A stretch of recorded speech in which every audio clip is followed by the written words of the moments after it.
کہ محبوب نے ارشاد فرمایا اگر تم اللہ پر توکل کرنے کا حق ادا کرو وہ تمہیں ایسا رزق دے جیسا پرندوں کو دیتا ہے کہ جب وہ صبح اپنے گھونسلے سے نکلتے ہیں تو خالی پیٹ ہوتے ہیں۔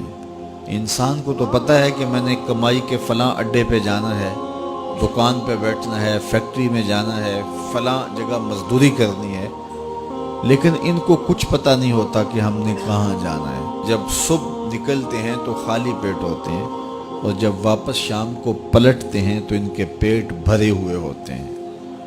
پھر جس کی جو ضرورت ہے اللہ اس کو وہ نصیب کرتا ہے۔ سارے پرندے ایک جیسی غذا نہیں لیتے، کچھ پرندے کچھ کھاتے ہیں، کچھ کھاتے ہیں، اللہ سب کو ان کی ضرورت باہم پہنچاتا ہے۔ بلکہ میں کہا کرتا ہوں یہ جو ہنس ہے یہ دنیا کے اندر لاکھوں کی تعداد میں، کروڑوں کی تعداد میں پائے جاتے ہیں اور یہ سچے موتی کھاتے ہیں، اور ہم اگر کسی دوائی میں استعمال کرنے کے لیے ہمیں مطلوب ہوں تو ہزاروں لاکھوں روپے دے کے ہم کسی سے لیں تو پھر بھی بعض کا یقین نہیں ہوتا کہ یہ خالص ہیں یا ناخالص ہیں، لیکن اس جانور کو اپنے پیٹ بھرنے کے لیے یہ موتی روزانہ صبح و شام چاہیے ہوتے ہیں، اور ایک جانور نہیں، دنیا کے اوپر کروڑوں ہیں، میرا رب ہر روز ہر ایک کی ضرورت کو پورا فرماتا ہے۔ تو جس کی جو ضرورت ہے وہ پوری ہوتی ہے۔ بن توکل پنچھی اڑ دے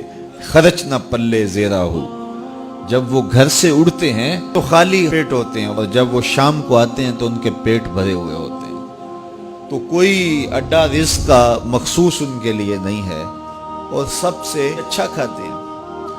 وہ جو امرود کا باغ ہوتا ہے اس میں اگر آپ دیکھنا ہو کہ سب سے اچھا میٹھا امرود کون سا ہے تو وہ ہوگا جس کو طوطے نے چونچ لگائی ہو، کیونکہ یہ سب سے اچھا پھل پورے باغ میں، ایک نہ ہوتا ہے ایکسپورٹ کوالٹی، یہ اس سے بھی بہتر کوالٹی لیتا ہے۔ تو اللہ تعالیٰ نے اس کے لیے سب سے اچھا رکھا ہوا ہے، تو اللہ نے یہ انتظام کیا ہوا ہے۔ تو فرمایا میرے حضور نے اگر تم اللہ پر توکل کرنے کا جو حق ہے اس کو ادا کر دو تو وہ تمہیں بھی ایسے ہی رزق عطا کرے جیسے پرندوں کو رزق عطا کرتا ہے، اگر توکل تمہیں نصیب ہو جائے۔ تو اگر اس پہ توکل قائم ہو جائے، اس پہ بھروسہ قائم ہو جائے، وہ وہاں سے دیتا ہے جہاں سے بندے کو گمان بھی نہیں ہوتا۔ تو جب انسان اللہ کے فضل پر توکل قائم کر لیتا ہے تو پھر کام کاج ضرور کرتا ہے، لیکن اس کی زندگی کی جو ٹینشن ہے وہ ختم ہو جاتی ہے۔ بس وہ جتنا کر سکتا ہے وہ کرے، باقی چھوڑ دے اس پہ، تو پھر وہ خزانہ غیب سے نصیب فرمائے گا۔